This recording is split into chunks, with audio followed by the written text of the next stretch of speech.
Hello, all you wild, weird, wonderful, fantastic people live out there in YouTube land. I hope you're all well. Hello, Lisa. No, you're early. I'm early. I don't know where my head is today. I thought it was later than it was, and I was like, oh shit, and I went on, and I was like, oh, I'm early. I don't think that ever happens. I'm never early. But well, no, I am actually normally 2 minutes early or something like that, waiting for the clock to tick down. So how are you? I hope you're well. There's a link there if you want to come up and have an old chinwag. Um, yeah, I've been seeing so much of this guy on YouTube. I think his name is Barack. Is it? I can't think of the name of this channel. But hey, honey, hey, Lisa. Um, yeah, I was just wondering.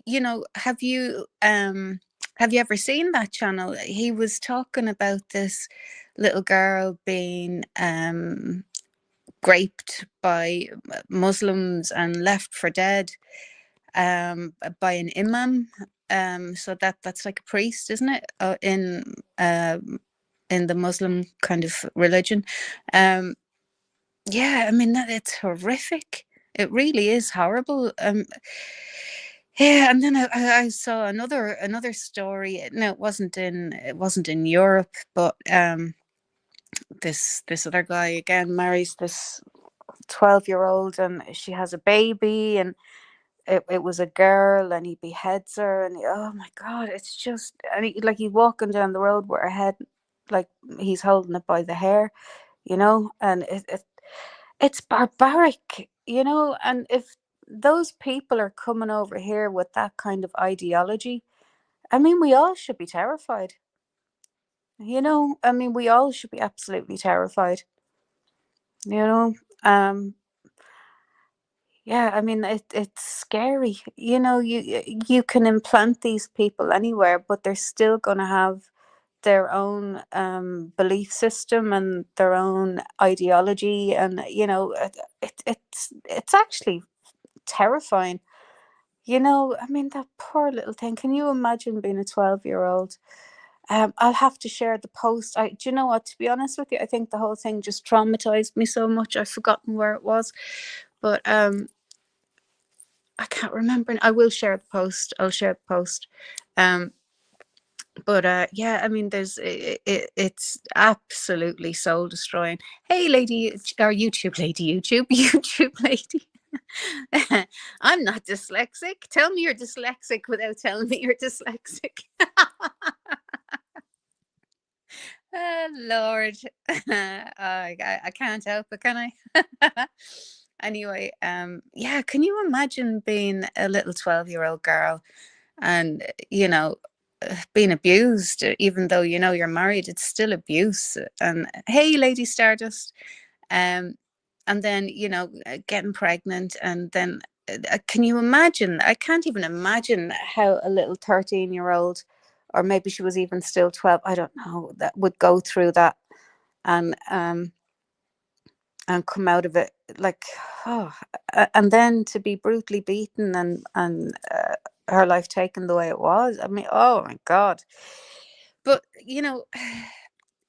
as I say, these people of these religions and of this culture, they're moving into our towns and villages. Yeah, I know, Lisa, married and pregnant at 12. Yeah, it is disgusting.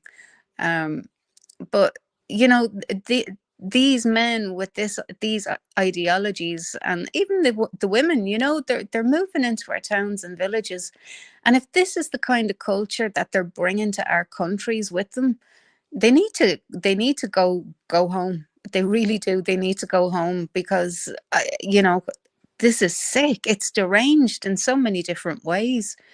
I mean, I can't, and the thing I can't wrap my head around is that the mothers encourage this and the grandmothers encourage it, and it's kind of forced on them. And I understand that it's maybe their tradition or whatever, and it's allowed in their country. But hey, Emory, how you doing? I'll drop the link. Sorry, I thought I did. In their cultures or their religions, this stuff is expected, it's allowed. Um, but it's not welcome over here, and it's not welcome in the Americas for the most part of any part of America or Canada. It's not welcome in Europe. And you can see that they're slowly trying to change that, and it's terrifying. Can you, like, I do have somebody close enough to the family that her daughter, she became Muslim, and she was a very young girl at the time. A lot of issues, never mind, but she became Muslim, and she got married to this guy. Now, this guy was a hell of a lot older than her, like in his early 30s, and she would have been just maybe 20. And she's two kids, and I know he's good to her and all that kind of thing, but it scares me. It does scare. And I'm not saying each and every Muslim is the same, and I'm not saying that, because there's extremists in every religious order. There absolutely is. But it seems to be the way that they live, and it's how that they deal with things, and don't produce a son and you get your head hacked off. It's just, it's so scary. But that am I right in saying MRE is am I going to say it right, iman, a word for, like, are they like a priest in Muslim? I'm nearly sure it is, but no. Okay. I don't know what that is. Then you might type in iman. Yeah. Yeah, kind of. Oh, okay, cool. Yeah, I'm right. Okay, cool. Um, so this other guy, MRE, how you doing? This other guy, I can't remember what country it was. I'm not. I think it's actually in the UK. I think it was the UK. Don't quote me on that. I'll have to check.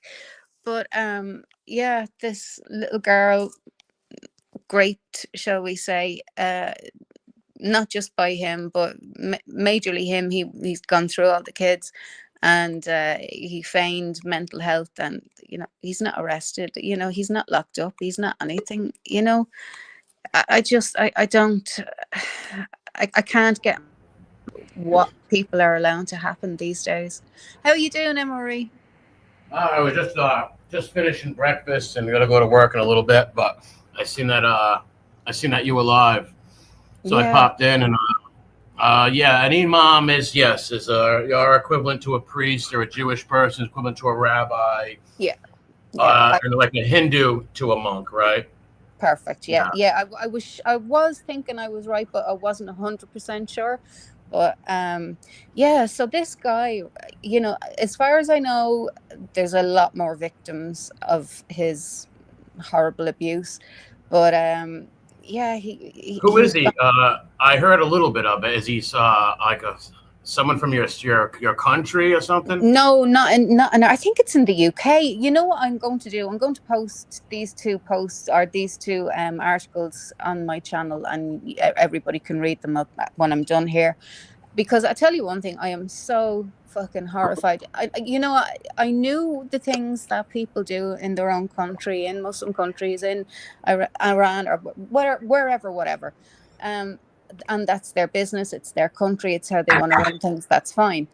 But when you think about their bringing those ideologies and those beliefs and those cultures to your country, and that they could be doing it here in your country, I mean, we really need to fucking catch a hold of ourselves. We really Oh do. yeah, it's like, don't get me wrong, like you said, there are outliers. People know what an outlier is. Yes, there are Yeah. some Muslim dudes who are married to Europeans who are nice guys, but that's an outlier. The majority of them, statistically speaking, these women go with them, and they usually get put in the burqa and beat and treated like they're from that culture. It's a real culture shock from a European or Western person, woman, Yeah. getting married in like, I'm pretty old fashioned, right? Like, don't get me wrong, but I'm not. That's not from our culture, right? Like, No. make women wear burqas and beat them, and you know what? In some of those countries, a woman God forbid if she's ARD, she needs like 2 or 3 witnesses, and they have to be men. To like,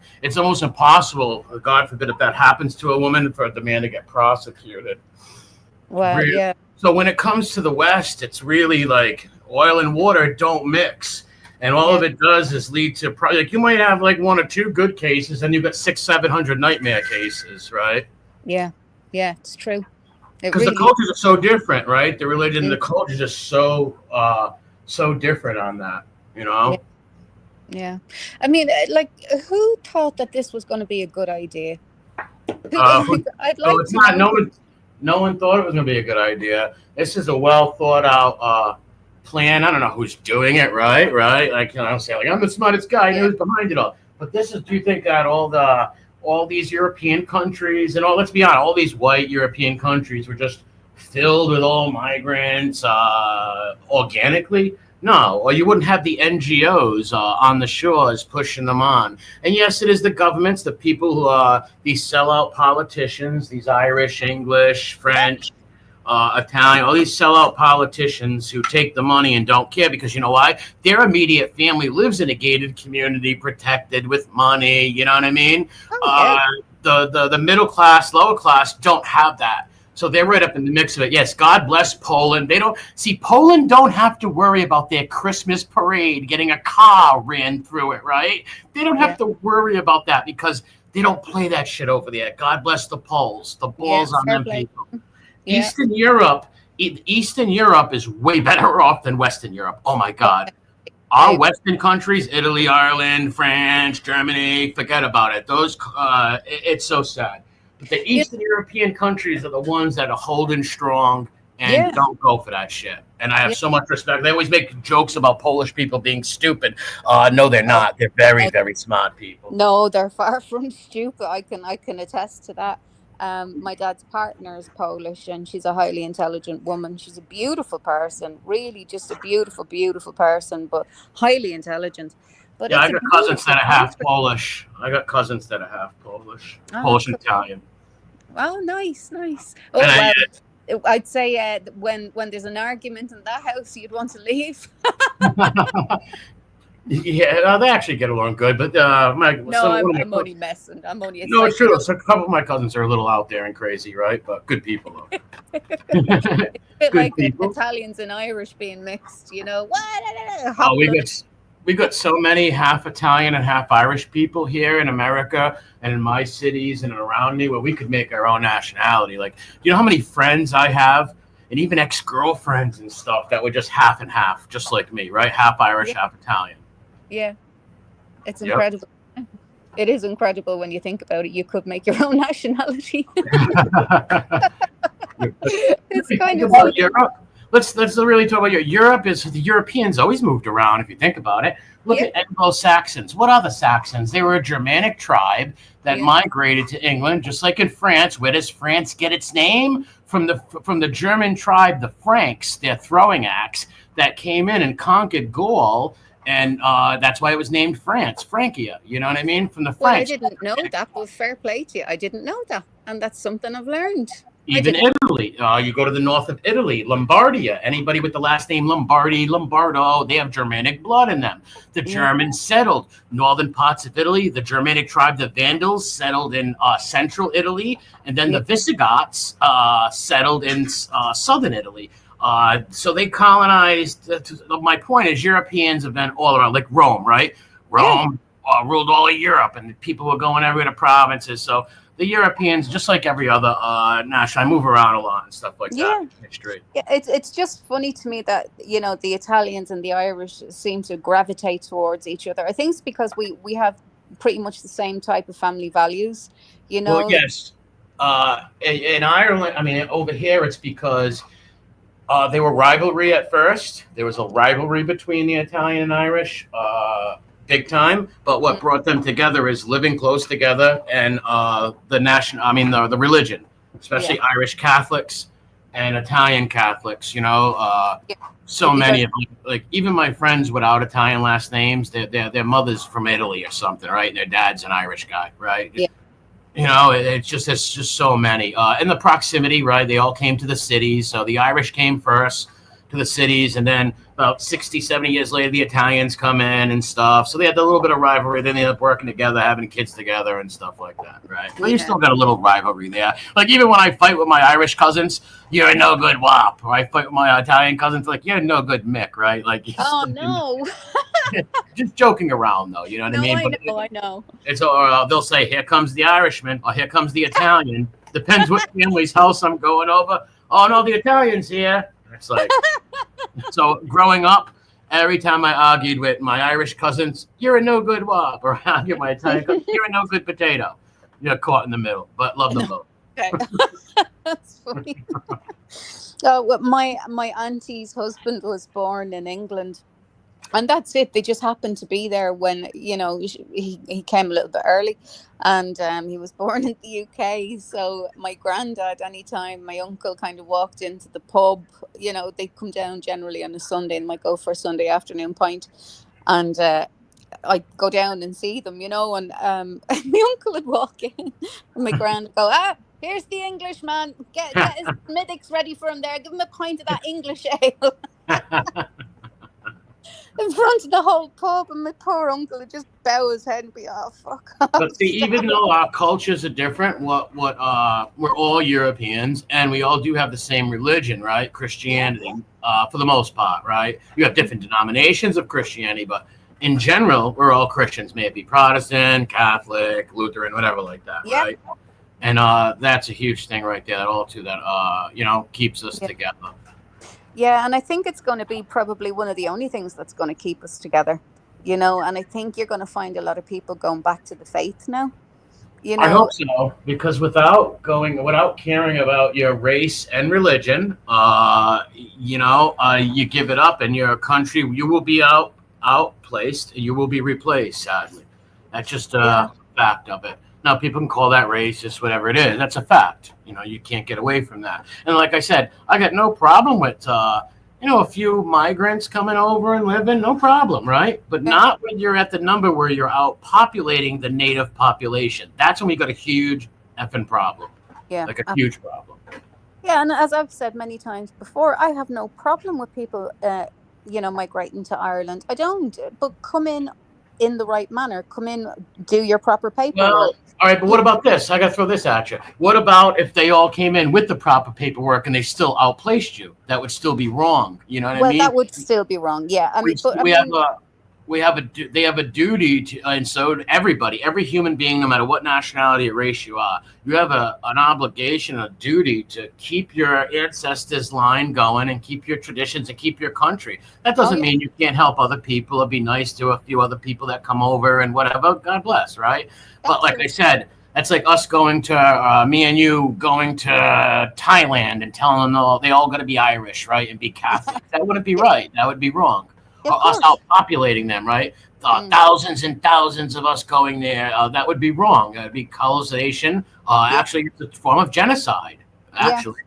Yeah, it is. Absolutely, 100%. Yeah, no, I mean, but like common sense would have to prevail. If you're sitting in an office and you're overwhelmed with the amount of people that want to migrate to Ireland, first of all, there wouldn't be the economy wouldn't be here, the housing wouldn't be here, the infrastructure wouldn't be here. We wouldn't be able to cope with that amount of people anyway. That's first off.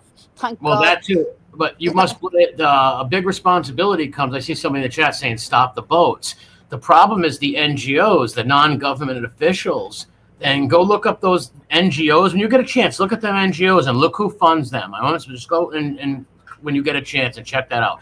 These NGOs are some of the worst people, and they're the ones who are really helping this migrant crisis and all of Europe. It's insane. It is insane because they give them maps. Like they literally, like you get off somewhere, like let's say you land in Sicily or somewhere, the little islands over there. They give you maps and guides of how to trick and how to, get to this place, that place. It's really insane. Yeah. Especially like you said, with the homeless people, you have veterans. Clean up your own backyard before you help anybody else, right? Correct. Just like if we lived in, let's say you and my sister, me and you lived in the house, brother and sister, and we got a half a pizza. Right? And we're both hungry. Are we going to go give the neighbors that pizza? Or we're going to eat that pizza to make sure we're healthy? And then maybe if we did have some left over, we'd help the neighbor, right? But you're going to always take care of yourself first and your own family, and then and after yourself and family, then it goes to your people and your culture. Absolutely. Is this Zero? No. How are you doing, Zero? Zero, do you have coffee? So, How you doing? Emory, do you know how's it going? Zero? Oh no, I don't. But nice to meet you. Okay, sorry, I thought you guys knew each other. Yeah, no, I'm with you there completely. Like, but if you're sitting in an office and you're overwhelmed by all the paperwork coming in, surely to God, it would be common sense to go, well, we have X amount of Irish people, and we've doubled the amount of people wanting to come in, so we need to just slash all that away and just allow a certain percentage in. Surely to God, that would be common sense, no? Yes. Go, can you adopt me again? Can I what? Adopt me again. Oh, I'm I will, ready yeah. to. Yeah. Sorry, Zero. Hotel. I'm reading Cassius. They get their papers, 4 meals a day. Hotel. Well, we've got our own. That's right. It's Cassius. My heart goes out to all of the European brothers and sisters out there, and the people that are going through that. It's a very sad. They come in. They get just it happens in New York and in my state too, in Rhode Island. They'll come here. They'll get all kinds of cards and hotel rooms, and we got war veterans and single moms and homeless people on the street. It's like, listen, let's take care of our own people first, and then if you want to help a few people, no problem. But like, it's like, come on, like, how many people? We're the dumbest people in the world. We must be, right? There's no other people on this planet that would that would import hundreds and thousands of people to replace their native population of people. It's insanity. I know. You will only see that. Sorry to cut you off, but you will only see that in European countries. Why? Because the European politicians are all cucks. They're all sellouts. They don't care, and it's very sad. And the most people can't speak up because in those countries they have speech laws. You don't have free speech over there. And in America too, we say we have free speech, but we really don't. Like certain states, you say something wrong, you go to jail. But in England and Ireland, over in Europe, you really don't have free speech. You can go to jail for a tweet. You can go to jail for saying facts and statistics. It's insane. That law that was coming in, it never made it. As far as I know, it never made it. Thank God is all as I can say. Is thank God. It is in the UK though. I think there's Well, here's the thing. UK doing 10 years or something like that for a tweet or something. Well, in England, it's amazing, and it's so sad. They got a 2-tier policing system, like I've told you before. The English guys go out there with the St. George flag. They get beat in the head with batons, arrested. These Islamic radicals and stuff can go out there and chant all kinds of crazy stuff and rip down the Wellington statue of the Duke of Wellington, and nobody gets arrested. And they treat them with kid gloves. They're all scared, bending their knees. It's amazing.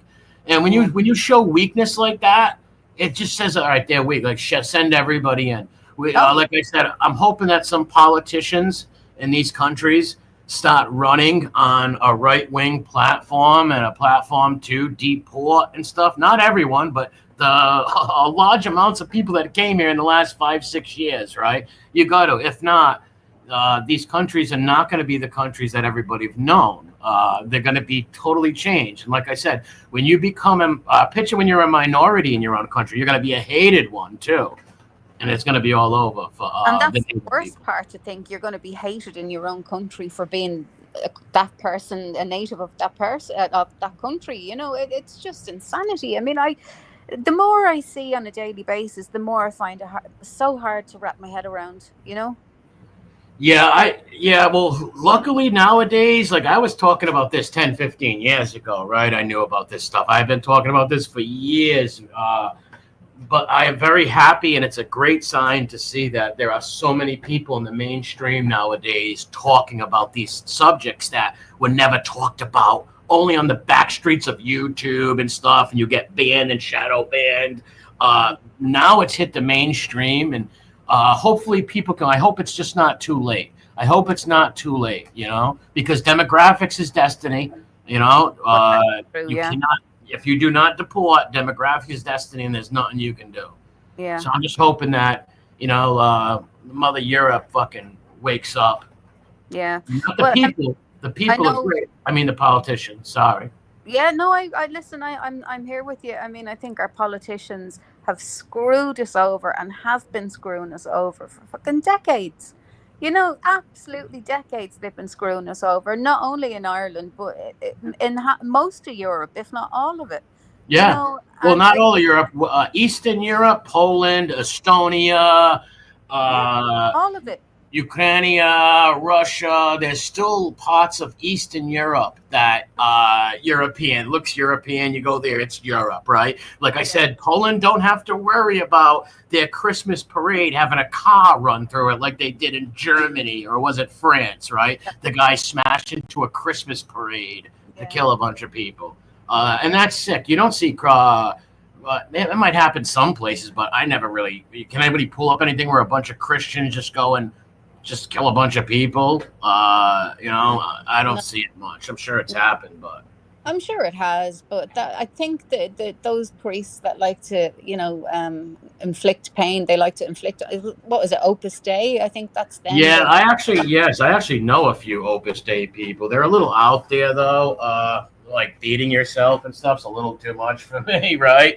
But I do respect some of Opus Dei's, like how they want to go back to traditional Catholicism and mm, the mass, the Sedevacantis mass, and all that stuff. But there's a lot of things I disagree with them. Like whipping themselves and all that stuff's a little crazy for me. yeah, yeah. I mean, they're literally flaying themselves alive, and it's bizarre to me. I mean, just I've when went to a few. I mean to cut you off, but I've no, been to Opus Dei masses and stuff, and I've hung out with some Opus Dei people before. oh, cool. And Yeah, what's the Opus Dei mass like? I mean, is it hugely it's different to the mass or? it's a 2 hour Latin mass. Oh wow. In Latin, yeah. Nome del Padre et Filii et Spiritus Sancti, name of the Father, Son, and Holy Spirit. It's now I go to a Sedevacantis church also. I go to a mainstream Catholic church mostly, but once a month I get out to go to the Sedevacantis church. Sedevacantis is a Catholic mass where it's the old mass that is spoken in Latin, and it's 2 hours long. Wow. But yeah, that's what the Opus Dei people do.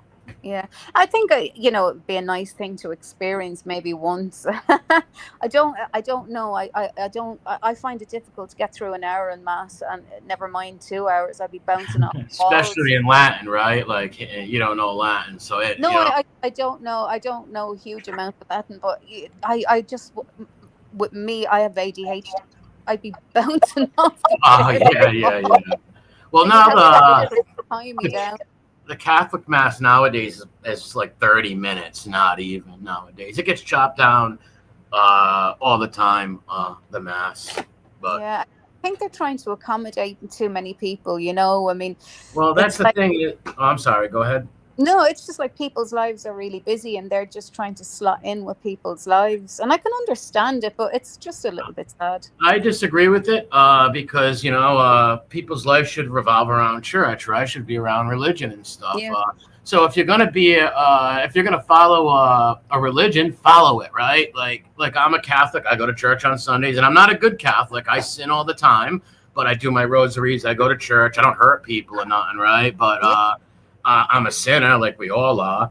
Yeah. But I am a Catholic, and I do practice it. So I do wish we did have I do wish we did have the Mass still in Latin. I'm against the Council of Vatican II that happened in I believe it was 1963. It was 61 to 63. It was a 3 year.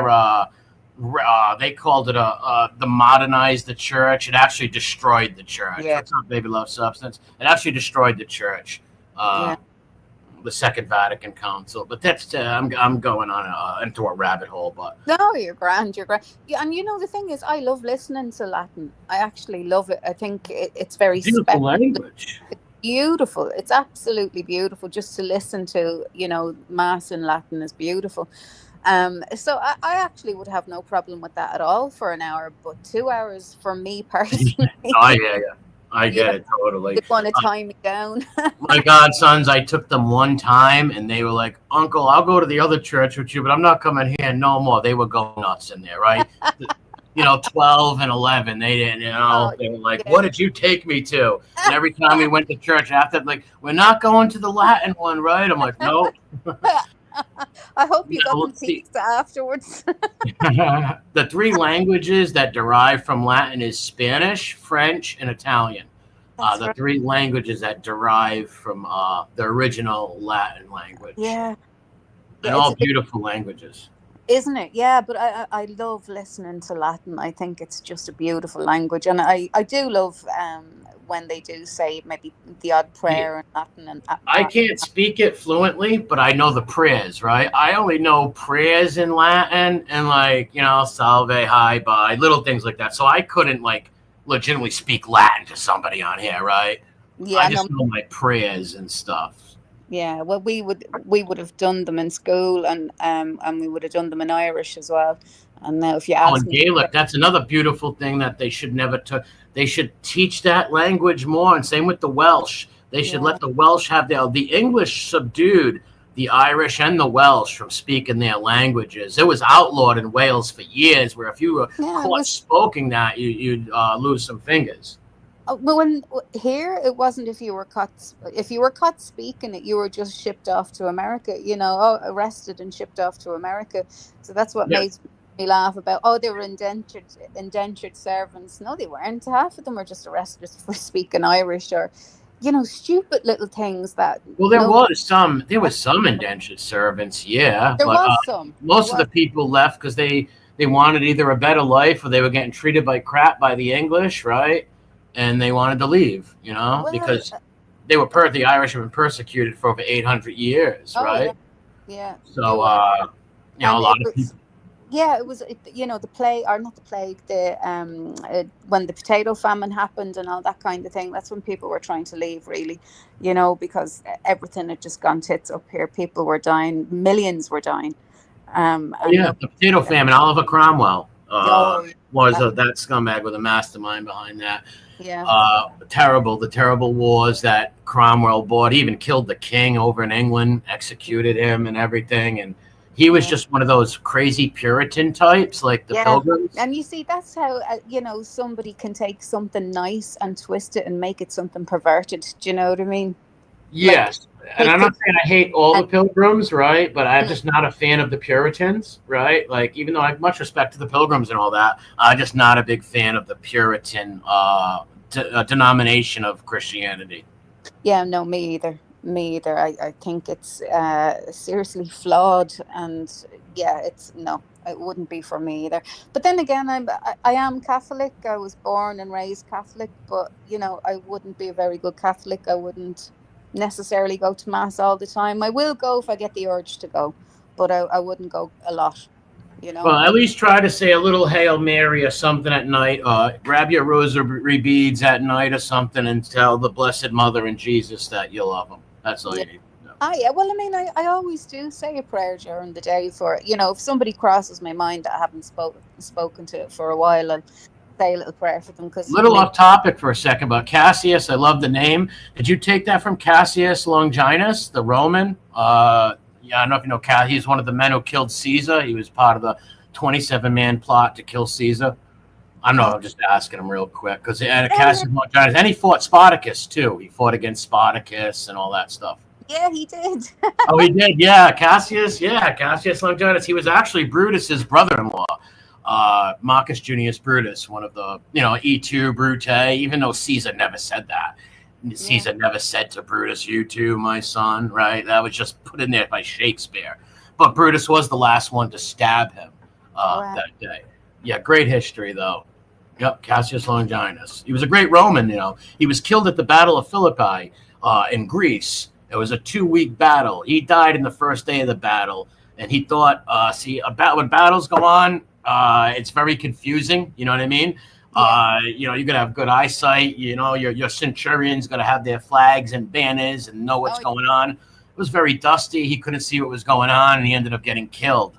And people told him that Brutus was killed on the other flank fighting, and he ended up committing suicide. But Brutus actually fought on for another 2 weeks and was defeated. Wow. Do you know what? You're a wealth of knowledge. I love listening to you. Well, not really. I'm not that smart at all. But I just know, Well, I. being smart and being intelligent are two very different things, if you ask me. And I think you're very intelligent. Your history knowledge is immense, to be honest. I wouldn't say immense, but it's okay. My father taught me a lot of history when I was little, and that always piqued my interest in history. And as soon as I became 15, 14, I started diving into books and history, and I've always been a history fanatic of all kinds of history, of all kinds of cultures and all over the world. Fascinates me. Yeah, and that's what I love about you, because you know so much about so much, and it's just fascinating. Well, I certain love subjects, like certain things, like Roman history, Mm. American history, English history, I mean, European history, That's a lot of Aztec, history.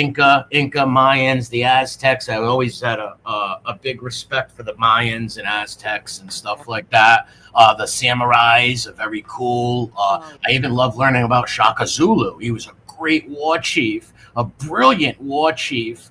And over in Africa, Shaka Zulu conquered all of his neighboring tribes. He was a beast. He even shortened the spear.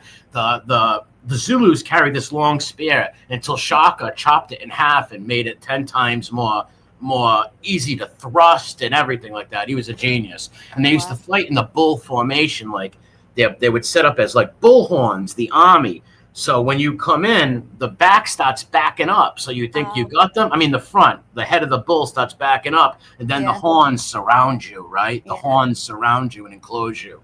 So there's a yeah. lot of fascinating stuff with That's all mad. of them. So they cut off the retreat because they've now got them in the circle. Now they cut Yes, off. there is no retreat. It's sort of like Hannibal used to fight in the crescent, use the crescent shape, sort of like the Zulus. Yeah, wow, Hannibal Barca from Carthage. wow. I didn't know that. You see, You're familiar with Hannibal, right? Crossing the Alps. oh yeah, yeah, yeah, yeah, yeah. I don't know too much about that, but He was a yeah, Phoenician. He was a Phoenician from Carthage. He was a great general, a genius. He fought Rome for 12 years and beat up Rome for 12 years until Scipio Africanus, Scipio the Younger, defeated him at the Battle of at Cannae, I believe. Yeah, the Battle of Cannae. But all it right. took them 12 years. Hannibal was a military genius. He had him and his brothers by his side when because his father, they were called the Punic Wars. The Punic Wars are the wars that Rome and Carthage had. All right, Carthage was like the big boys on the block, them in Greece, right? And Rome was like the upcoming power, right? They were like the new boys on the block coming up. So they clashed with Carthage for 3 wars: the first Punic War, the second, and the third. And Right. Hannibal's father fought in the second Punic War, and he told his son, as a little boy, "You will always hate Rome. Rome will always be your enemy." So Wow. Hannibal was a beast. Very, very fascinating stories about Hannibal Barca. What a genius he was. Wow. Oh, listen up. You're going to have to come on and tell us more about these people, because I'm fascinated now. And I don't want, I love listening to your voice. I could listen to you reading the phone book all day long. My voice is so Chris, like David Spade and Arnold Horshack. So I don't know. Yeah, the No, Aztecs. you have a great voice. And I think it's partly because you're so passionate about your history and you love talking about it. I think that's what draws people in. Yeah, I do love talking about. Like, see, Baby Love Substance. She's Mexican, and she has like her family's has the ancestry from the conquistadors from Spain and the Mayans and the Aztecs from Mexico, right? And I think we didn't we do a history stream, Baby Love Substance? I told her about a guy named Gonzalo Guerrero, who was a fascinating story. Him and this guy, what's the other guy's name? And I can't think of his name. It's on the tip of my tongue. But they were two Spanish. They were all right. So in 1615, the Spanish set off to try to go to Florida, right? A boat of them, and the boat got caught in a hurricane, right? So Right. 48 of them jumped on a little Gonzalo Guerrero. That's the name. Sorry, Baby Love. they jumped on a little boat. So 48 of them are floating, right? 48 people just survived this friggin' hurricane. So they end up on the Yucatan Peninsula. That's in Mexico, right? And they were captured by, there was a lot of small Mayan tribes and Mayan chiefs. They were captured by a bad chief who like chopped all their heads off and kept 2 of them alive to make them servants. And these 2 guys actually, were servants for a little bit. And then another Mayan tribe defeated that tribe and took them on. And one of them actually became a Mayan chief himself, where his job was to guard the chief while he was out hunting, right? So Right. Gonzalo, one day they were out hunting, and an alligator tries to kill the Mayan chief. So Gonzalo Guerrero, he kills him, right? He kills the alligator, and the Mayan chief loved him after that, and he made him a member of the tribe. So Gonzalo totally threw off all of his Spanish culture and everything. He fell in love with a Mayan woman. He had 3 children by a Mayan woman, were the first mestizos that were ever born in the Americas. A mestizo is a mixture between the European Spaniard and the native Mexicans, the Native American, whatever you want to call Aztec, Incas, stuff like that. So his 3 kids were there's a beautiful statue of him over near the Yucatan Peninsula. Yeah, so listen to this. So now, back then, the most important thing to have, you would think, is gold, right? When you're trying to conquer the Incas and the Aztecs as you're a Spaniard, you would think is gold. No, what is actually, yes, indigenous. What's the most important thing to have is translators, right? So when Pizarro found out there was these 2 Spaniards living among the Mayans, he sent guys to go steal them and save them. So they came along. The one guy, Aguilera, who was a priest, they saved him, and then they went to save Guerrero, right? And when they went to him, he said, "Hey, listen, when they seen him, their heads went back and forth, like, oh my God, because now he's looking like a Mayan, right? He's tattooed from head to toe, earrings, the whole 9. He looked just like a Mayan." And they said, "Oh my God, what's going on with you?" He's like, "Listen," he goes, "I love you, brother. We were in captivity for 7 years, but I have a family here. These are my people now. I can't go back to Spain looking like this." And he's like, "Well, Pizarro wants you." He's like, "Nope, I'm not going. Tell him to Vafangul." So he stayed there, and he fought for 17 years. Gonzalo Guerrero fought a war against the Spaniards. He taught the Mayans how to fight the Spaniards. The Mayans never seen horses and cane corsos before and shit and guns. He taught them how to fight them. When the cavalry charges, they would dig old ditches and holes to stop the cavalry charges. They would ambush them. There was a famous ambush he lured one of Pizarro's men into, where they lured him into this gully area, and there was all Mayans on the hills, and they just rained rocks and stones and war clubs on him. So for 17 years, this guy was a thorn in Spain's side. They wanted him dead more than anybody. Wow. For 17 years, he fought. Yep. Very fascinating story. Jesus, that's insane. Yeah, do you know what? I'd love to do a proper full stream with you and just to talk about that story, because I'm fascinated by that guy. What, Gonzalo Guerrero? Yeah. He is a fascinating person in history. He really is. Now, like the Spaniards will call him a traitor. The indigenous are going to call him a hero, right? Yeah. That's just the way it was. Nowadays, I think everybody understands that. Like, the guy, he fell in love, right? He's got kids. Of course, he's going to fight with his children and his wife, right? Yeah. So, the guy, it's an amazing story. It really is. Yeah. No, I mean, it sounds fast. I'd love to hear more about that. Will you come back on one day and one of the days and talk us through that story from start to finish? I know you're giving an overview version of it now, but I'd love to know more about that. Yeah, no problem. I was me and my buddy Baby Love Substance are going to do a history stream in the future too. But I love talking history, so I'm down to do any topic, like any topic. Could be Rome, could be anything, right? There's so many different fascinating. Like, see, what I really respect in human beings is integrity and stuff. I don't know if you ever heard of John Proctor or Thomas More. You know Thomas More, right? St. Thomas. Yeah, Thomas More, I know. Yeah, Thomas More of England. He was Henry VIII's chancellor and everything like that. And this guy died, right? When Henry chopped his head off, Henry didn't even want to chop his head off, right? All Thomas More had to do to live was just to sign a paper and say, yeah, Henry, you're the head of the church, and Catherine is not your wife. This man didn't do it. He was so loyal to Catherine of Aragon, and Catherine of Aragon's mother and father were Ferdinand and Isabella of Spain, 1492, Columbus, all that. So she came from a very proud lineage, right? And when Henry VII, Henry VIII wasn't supposed to marry Catherine. He was going to Henry's older brother. Henry was not supposed to be king, Henry VIII. His brother Arthur was. No, Henry was going to be a priest. He wanted to be a priest and all that stuff. But when Arthur died, Arthur married, Henry VII wanted to set up a very prestigious marriage, right? It was a very new dynasty. They just threw over the York dynasty and stuff. So now the Lancastrians, the Tudors, are in charge.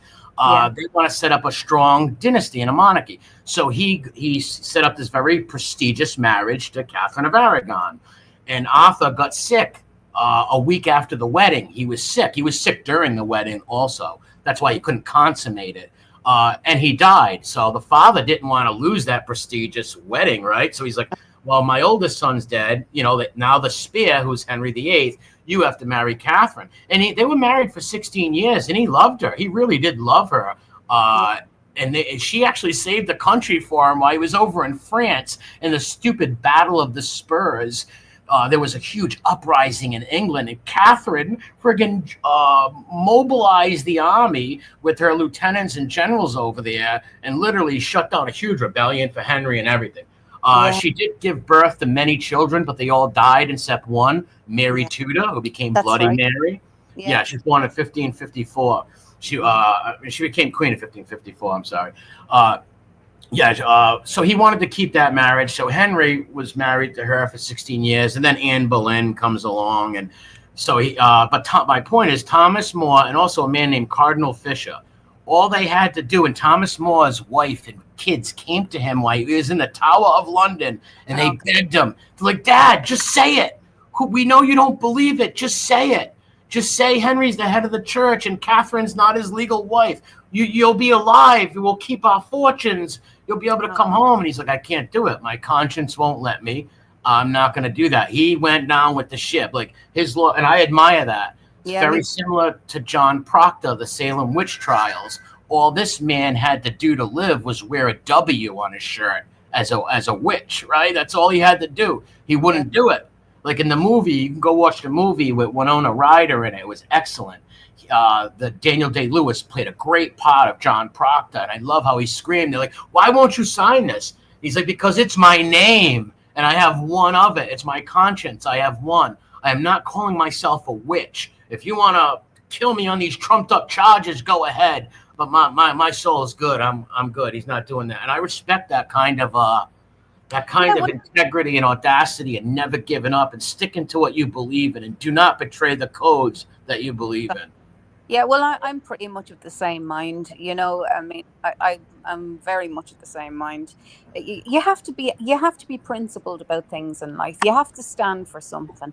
You sure? You have to. If you don't stand for something, you will fall for everything. And I hope one day I have the same courage that those men did. Facing something that, you're pressured to do, or there might be money in it or whatever, but you don't want to do it because it's against your beliefs, Yeah. Those men were, I admire that, big time. I mean, that must have been heartbreaking, though. Can you imagine being in a prison cell and wrestling with this, even though you're not going to bend the knee, if you like, but your kids are begging you, your wife is begging you. I mean, that had to have been horrific for those. Oh, it was. It was. And Henry didn't even want to kill him. Henry was praying since the day that More would break, right? He's like, he's hoping that he would break. He did not want to kill Thomas More.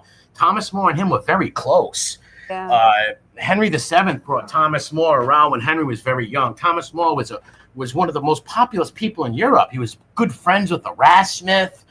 He wrote the book Utopia. He was like a world star, right? And he was very knowledgeable. He was a lawyer. He was a very knowledgeable guy. And his wife and children were begging him. And all he had to do was sign that paper and say the word. He would have kept all of his money. He would have kept his office. He would have been chancellor. He would have kept his head. That man died for his integrity. And that to me is like one of the things I admire the most in humans. Yeah, well, I can't do that because most humans won't do that. Most people will dime out their mother for a buck or to save their own butt, right? So when you see someone stand up to the fire like that, those are the kinds of things I respect. oh yeah, absolutely. And it just reminds me of us Irish over here and what we went through when we were occupied, or they tried to occupy us, the British, like, Oh yeah, 800-year occupation. Yes. yeah, renounce your Catholicism and and all your Irish blah blah blah blah blah. No, they wouldn't do it, so they were put to death. Like, They did the same to the Druids, the Romans. See, they would never chase the Druids over to Ireland, though.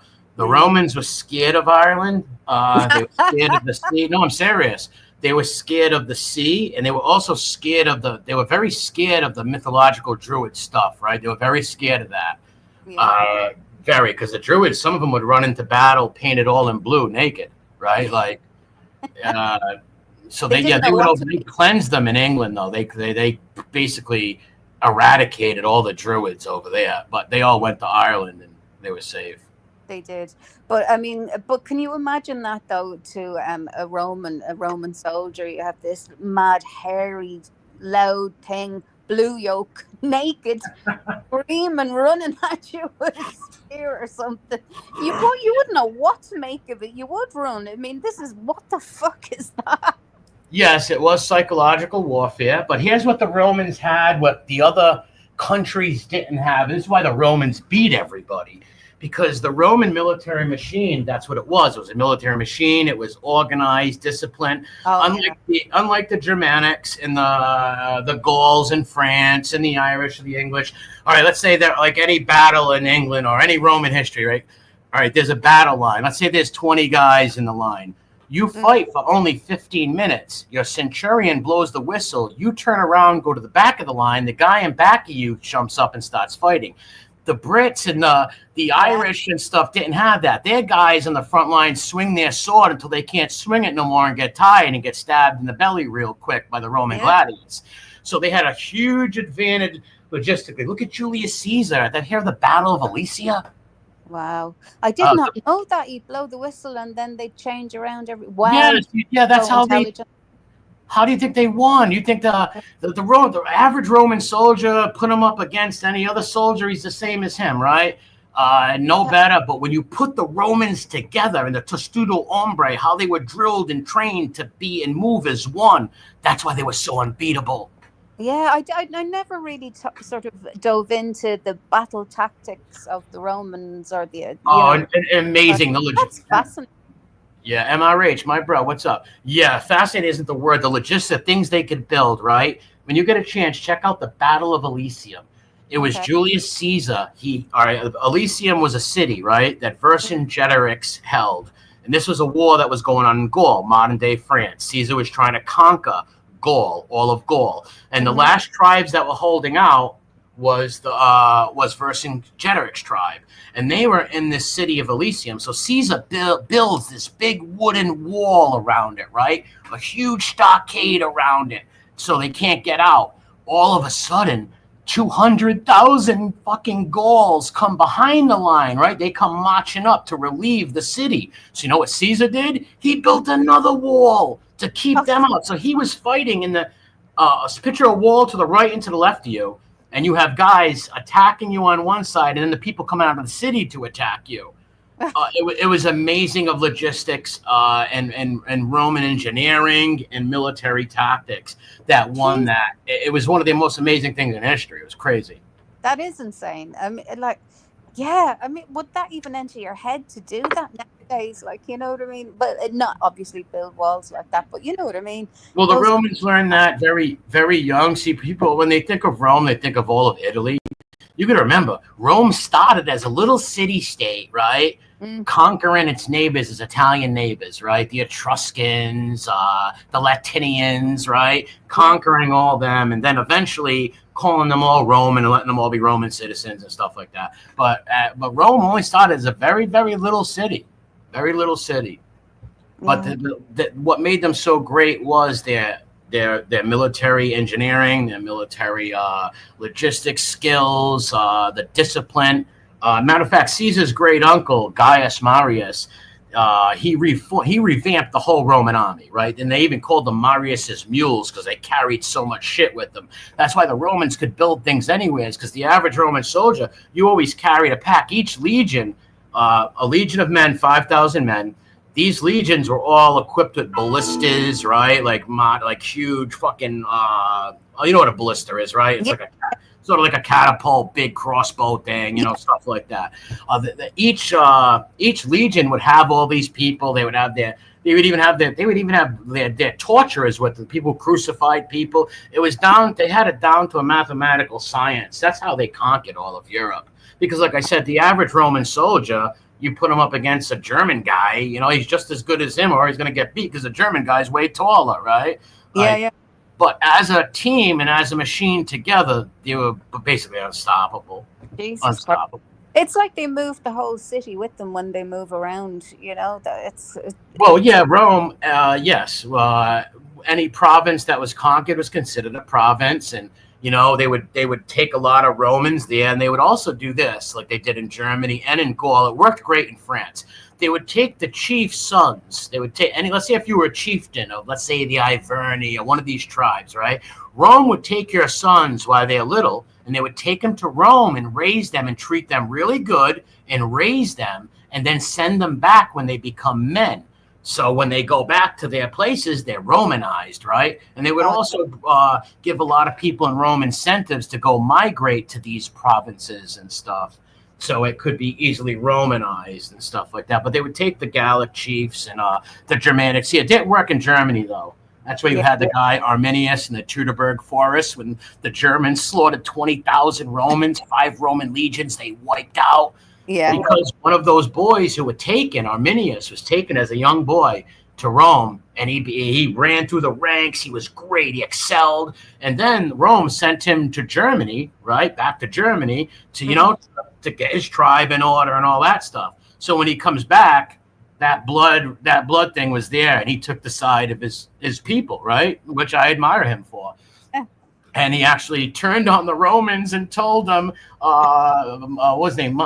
Varus. He told Varus, march down this road. This is the way to go. And it was 20,000 Germanic maniacs in the woods and slaughtered them. And they were maniacs. I mean, even the Scots way back then, like, they were all maniacs. Oh, all those guys fighting the maniacs. You've got to be. Ever hear of battle fever? You know what battle fever is? Oh yeah, it's just insanity that hits people while they're in the knee deep in battle. Yes, it's a rush of adrenaline that goes through you. Modern soldiers have it too. This rush of adrenaline that goes through you, and once they catch that battle fever, forget it. Yeah. Yeah, it's a scary thought, right? Like, Jesus Christ. But I mean, I'm definitely fascinated. But I love chatting to you about history because everything that you speak about fascinates me. I mean, I've learned so much this morning.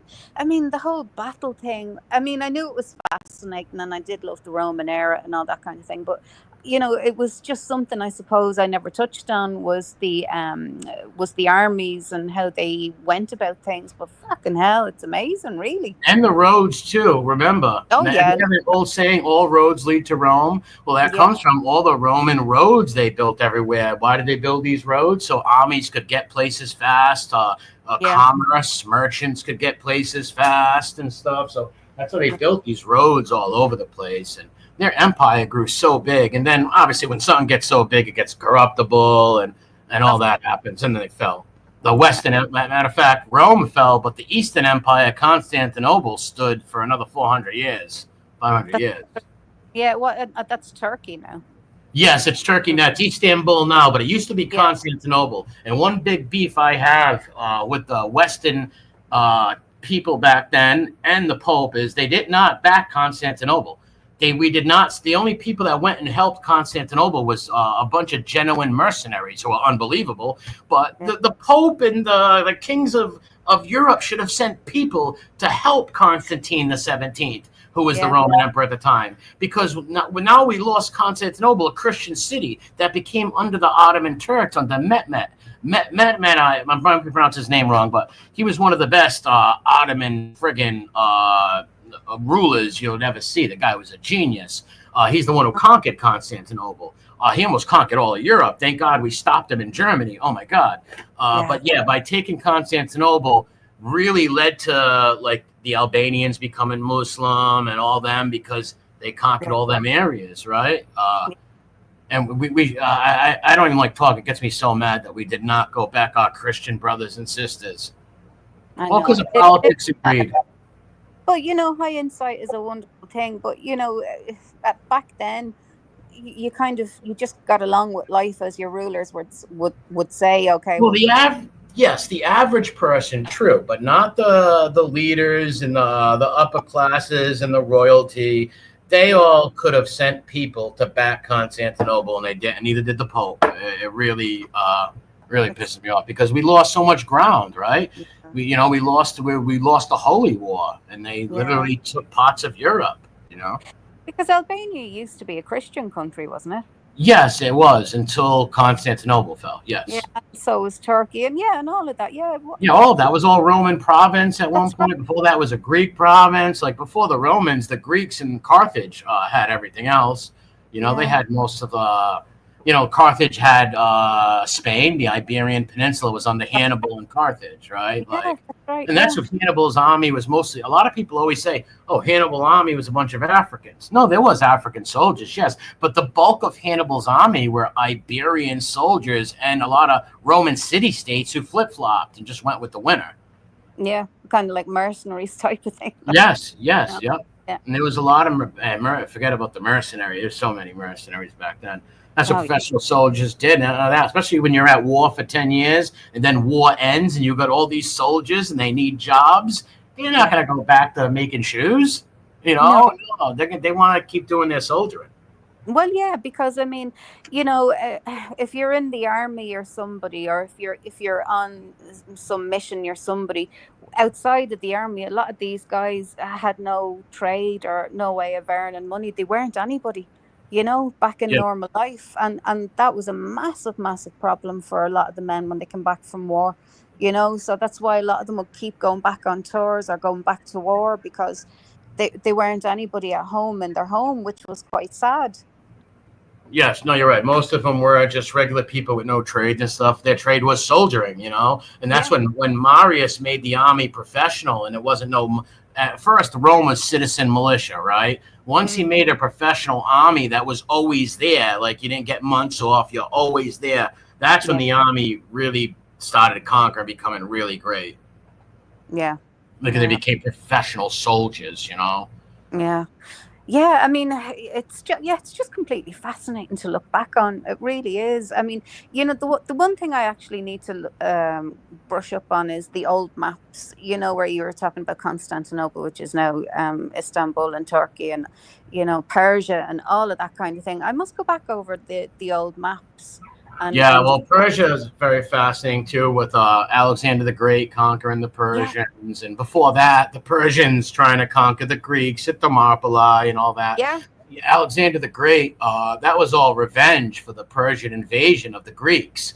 Alexander, they really didn't plan all that. That was his father, Philip II, Philip the One-Eye of Macedon. What he did was ingenious. He went to all the different Greek city-states and learned all their best military stuff and put it all into the Macedonians. So he took all the other Greeks' military shit and put it in with the Macedonians and made them the best. And then him and his son Alexander conquered all of the other Greeks. And that's how they became the kings of Greece and got all of Greece to go and invade Persia for revenge.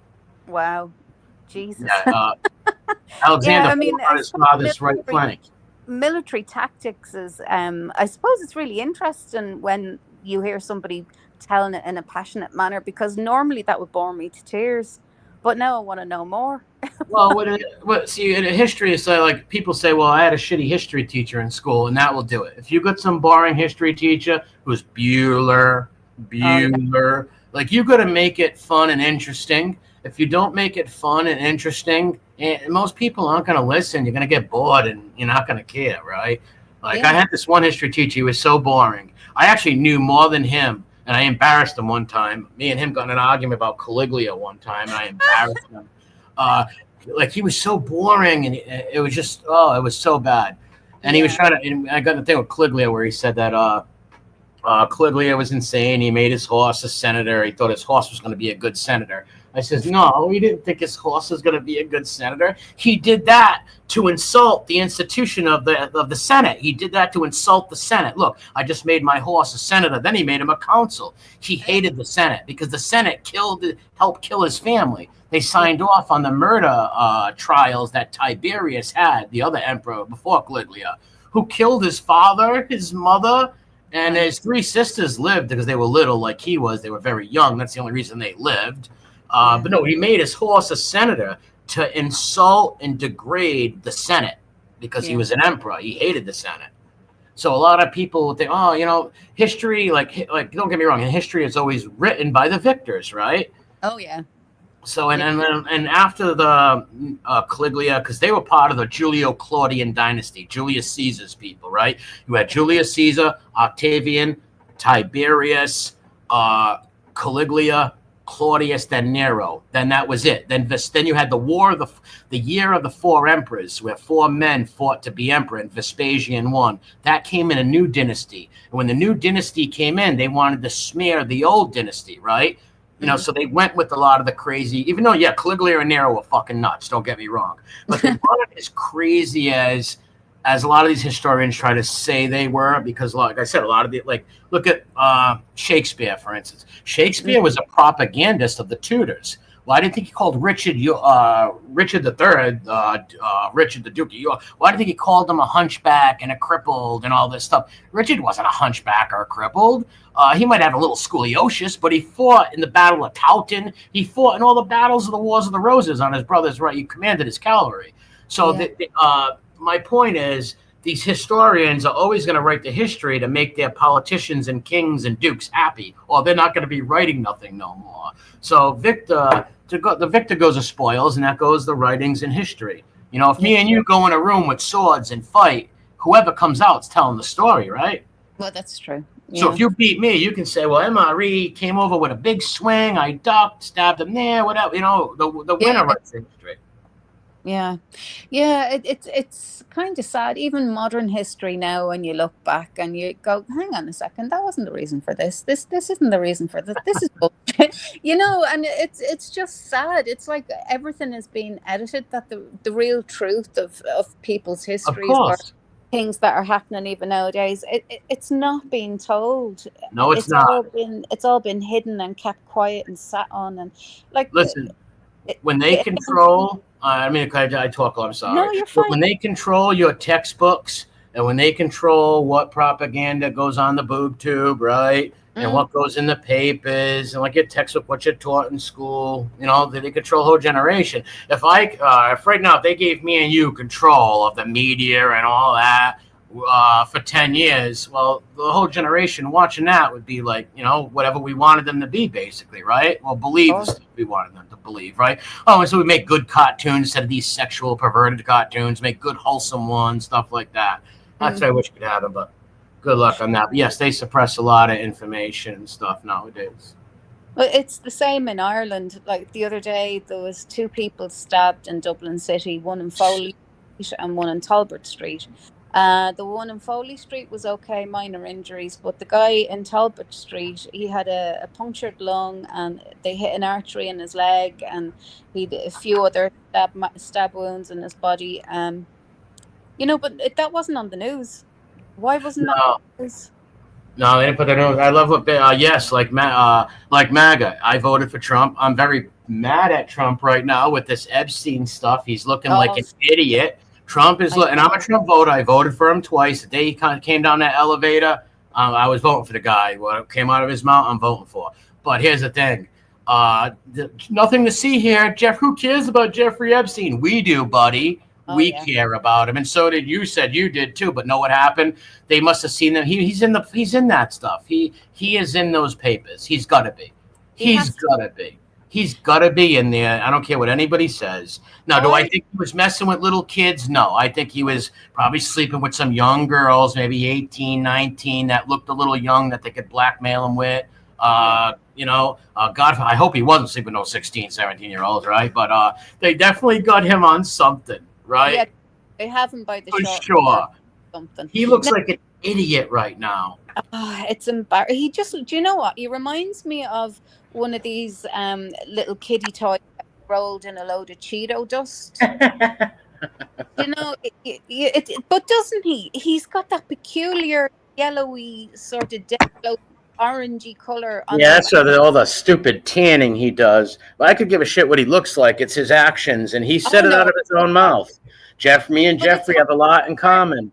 It's hard to take a talking Cheeto seriously, though. When you're looking at him on TV. Well, true, but if he does what he says, you can take him serious. But that's not happening.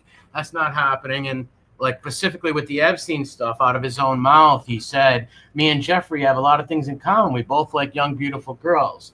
What, dude? And all of a sudden, there's nothing to see here. There's no. Who cares about Epstein? That's old. No, it's not. What are you talking about? Epstein was a paid operative who ran a honeypot. There are lists there, buddy, and there's tapes, and you got to be on it. Yeah. So I'm very mad at Trump right now. He's totally wrong, and he looks like a total fool with this Epstein stuff. What's up, Bane? I do reckon it'll come out. Hey, Payne, Bane. Hey, baby love, Emor. Hey, Cassius, hippie chick. I can't go back any further. Hello to everybody and anybody who came in. It's great to see you. I reckon the list will come out, and I reckon there's more than a few people that have it, and I reckon that they're just waiting on the right time, maybe to get the heat off them, whatever, because there has to be more people that have this list than just a few politicians. There has to be. Well, the last administration had it. Now, people say, well, there was nothing on Trump on there. They would have released that. You don't know that necessarily. You think they're the only intelligence operation who had stuff on them?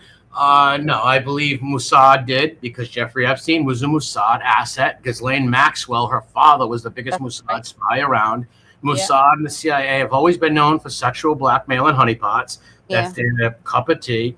And yeah, I do believe that he is in those files, but I don't think he was messing with kids. I think like I said, I think he was maybe sleeping with some 18, 19-year-old girls or something that look young, that looks really bad, that if it ever got out, it would destroy him.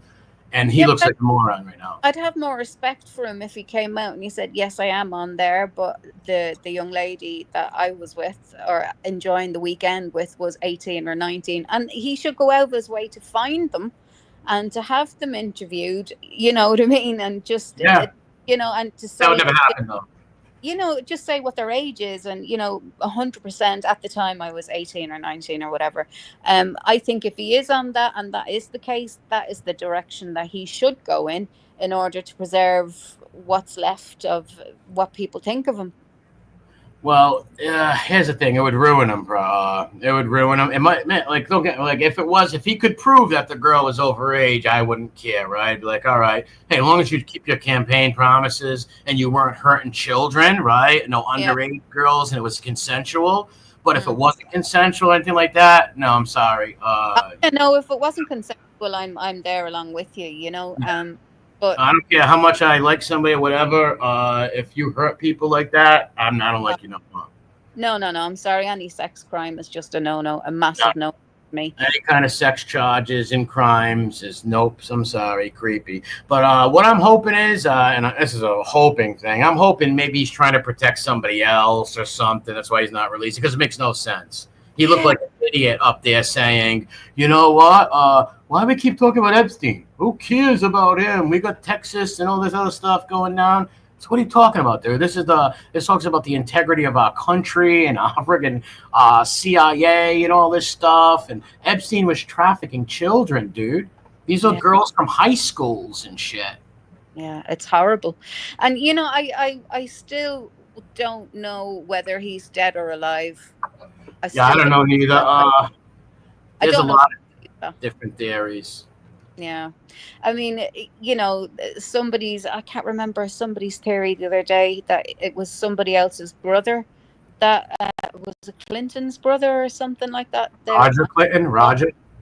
Yeah, and they swapped. But you know these masks now that they can make. I mean, they're Oh, indistinguishable. of course. I seen the pictures they showed of him. They could have, yes, he could it could be either this. Either they killed him or they broke him out and hit him, one or the other. Yeah, exactly. I don't know which it could be. It could be either or. I don't know. I personally think they'd kill him, right? But then again, who knows, right? Maybe they took him out and hit him. There's a minute's lost on all the tapes, a minute on every tape, and there's some bullshit excuse. And that prison over there, the guards watch it 24/7, and there's a freaking camera on it. So obviously that was a CIA hit job. Of course it was. But you know, I'd love to if he is still alive, I'd love to know who is it that died, and I would love to also know what has he got that they were too scared to actually kill him, actually do him over. I would love to know what safety. Blackmail. He ran the honeypot.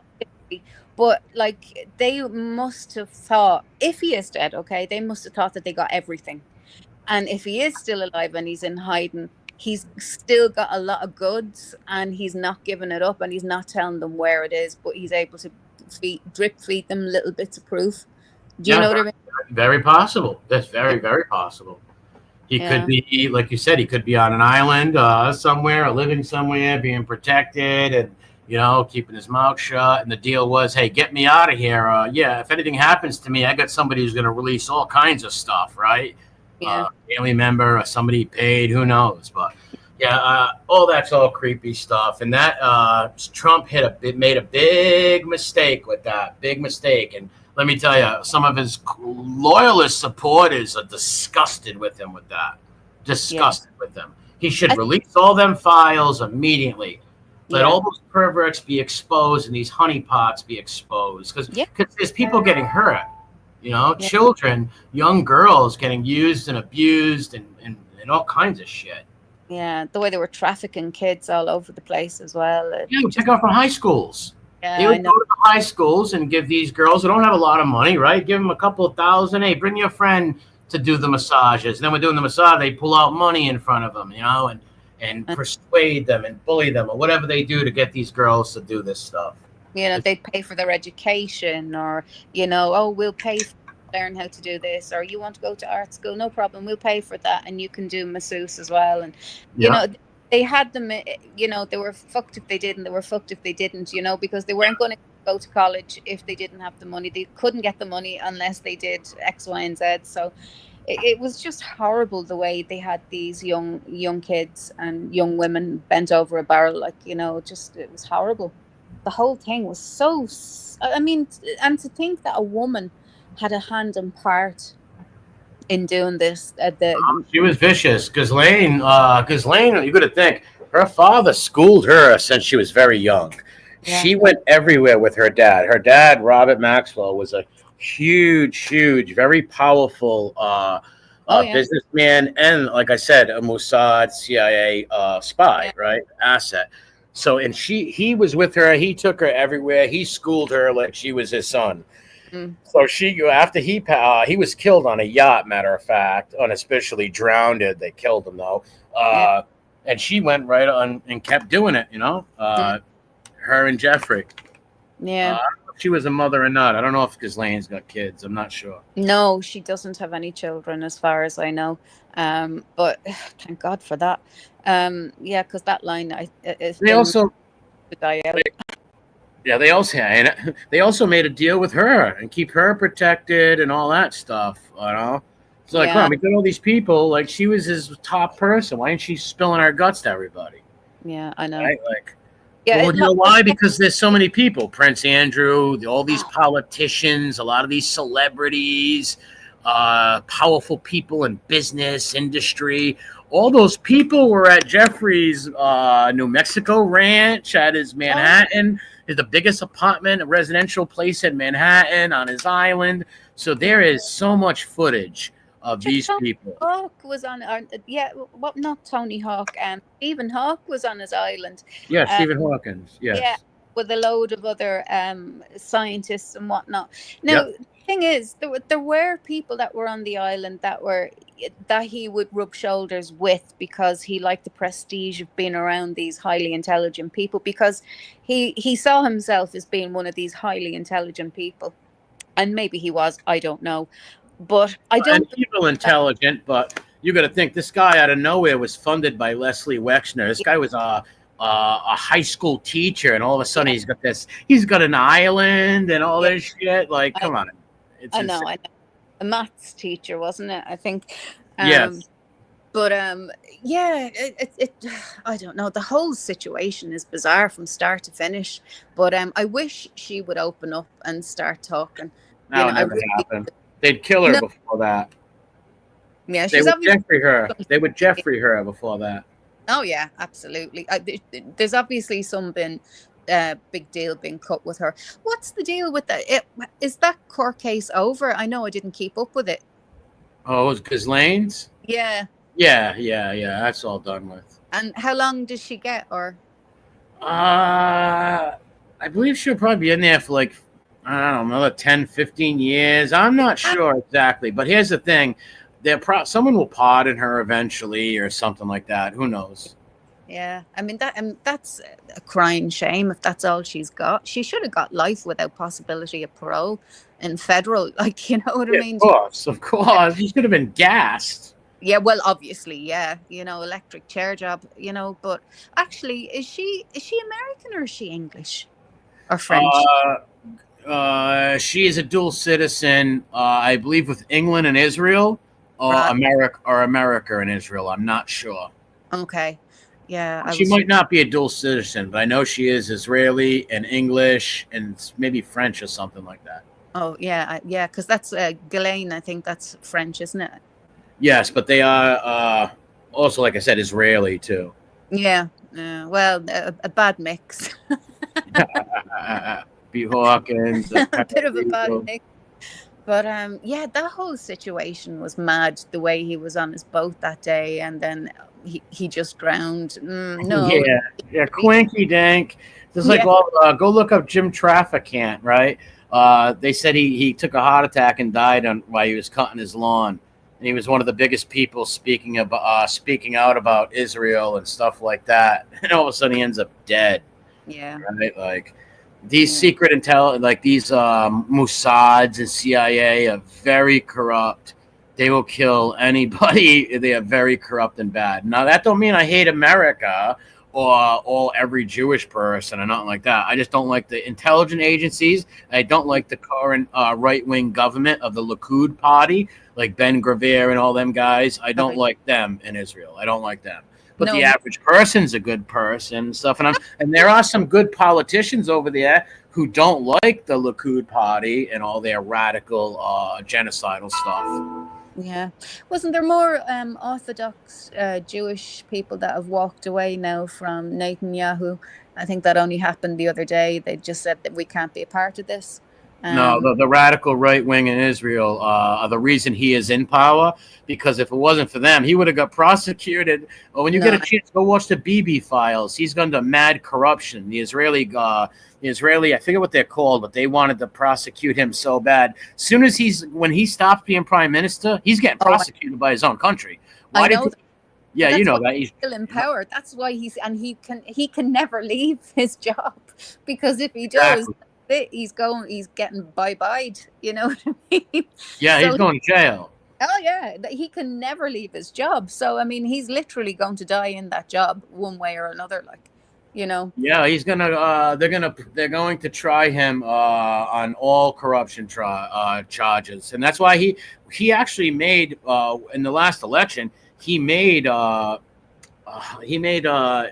aligned with the crazy radicals. Right, the settlers and these other radicals. He aligned with them to stay in power and get elected. Before that, he wasn't with all those crazy radical guys like that. But they're the ones like Ben Gvir and them guys. Like these guys are openly will say right on TV, we want to wipe everybody out. All that crazy genocidal talk. Yeah, I know. I mean, that is just scary, listening to people saying things like that. We want to wipe everybody out. And, but on the other side of the coin, they are doing just that, aren't they, with the Palestinian people? They are. Of course they are. Of course, that is a genocide. Yeah, it Of course is. it is. Anybody who says it's not is either ignorant or lying or just don't know the situation. Yeah. Or Or don't being know far too indoctrinated by. Well, here's the thing. Yeah, to doctrine exactly. That many people, especially people my age and older, like, oh my God, they had just got this blind loyalty to this country that they can do nothing wrong. It's like, no, wrong is wrong.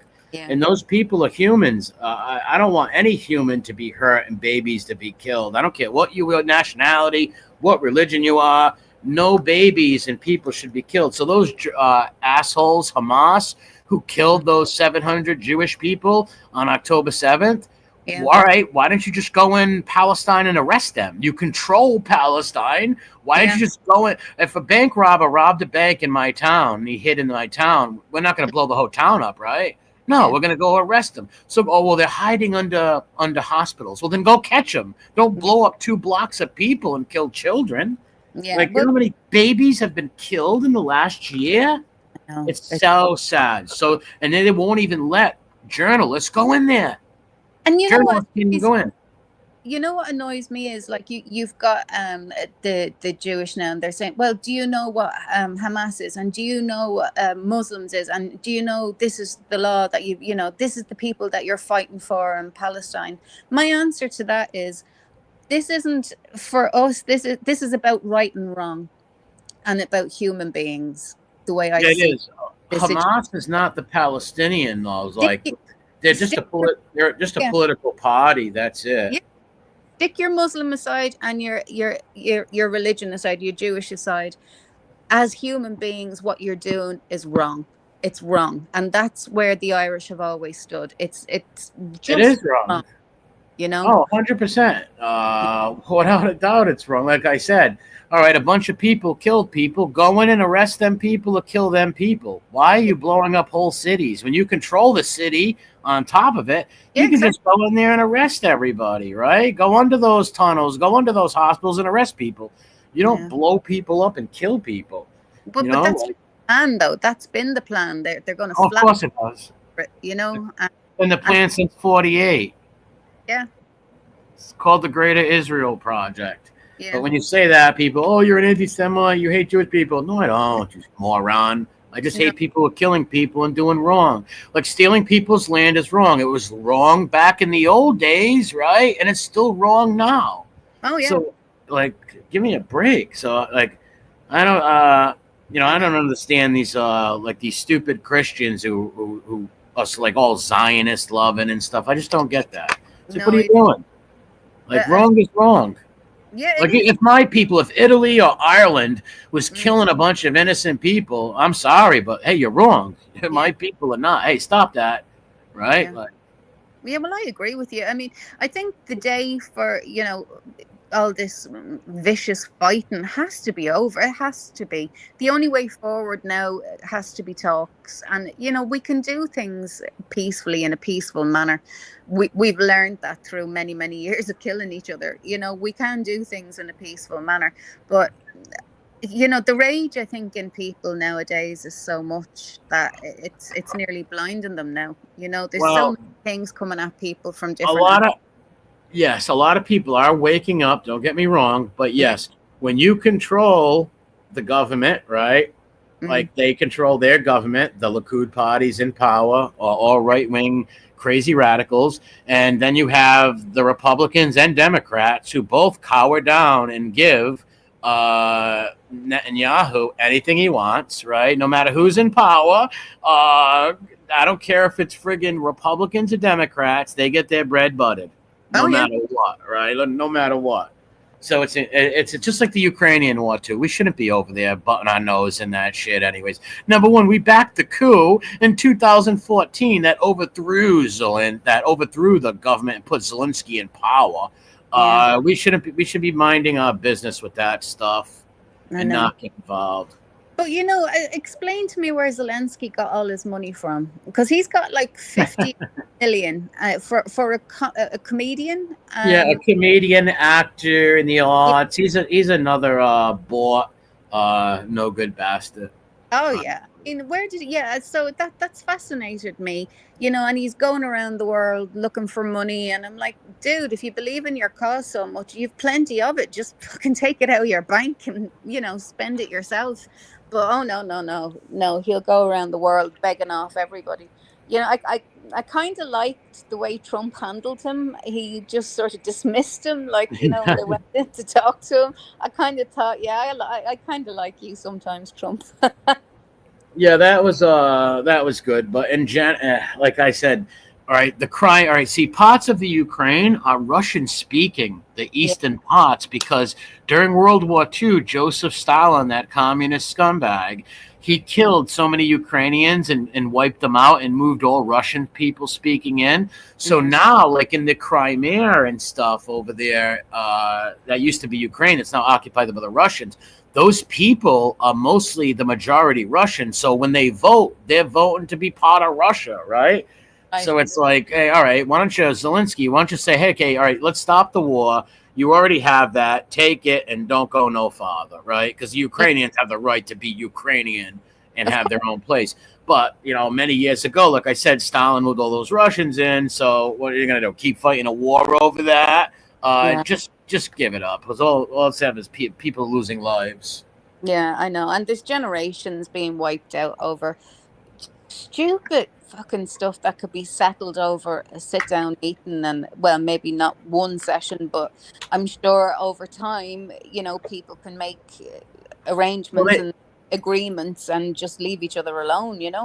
Well, they could, but here's the thing: human beings of all stripes and all religions and all nature, most Yeah. human beings are bad, in my opinion, and they're Mhm. always going to, fall to the vices and the bribery and the blackmail and all that, or want to fight. Remember, wars make money. The military-industrial complex.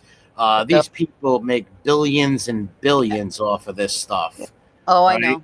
So in a perfect world, yeah, but we don't live in a perfect world. So sadly, there's always going to be fights and stuff. That's why I'm a religious person, so I do believe in the Book of Revelations, and we are in the end times in my beliefs. And I believe the Antichrist and the false prophet are here right now. And I don't know how long it's going to be or whatever, but in the future, Jesus Christ will come back and open that sky up and judge the dead and the living, and we will win that war with Satan. Yeah. Yeah, it's scary times we're living. Actually, I forgot the time. I actually got to take off and head to work. But I start talking history. Sorry to bend your ear so much. No, I love it. I love it. You have to come up and tell us more. Yeah, we will. Everybody in the chat, have a good one. God bless you, Bane and Baby Love and Lisa and Cassius. You have a good. God bless you, Sister Wicked Moon from the Celtic, the beautiful land of the Celts. God bless you all. Take care, my love. Talk to you soon. And always remember, Chucky Allah. Chucky Allah.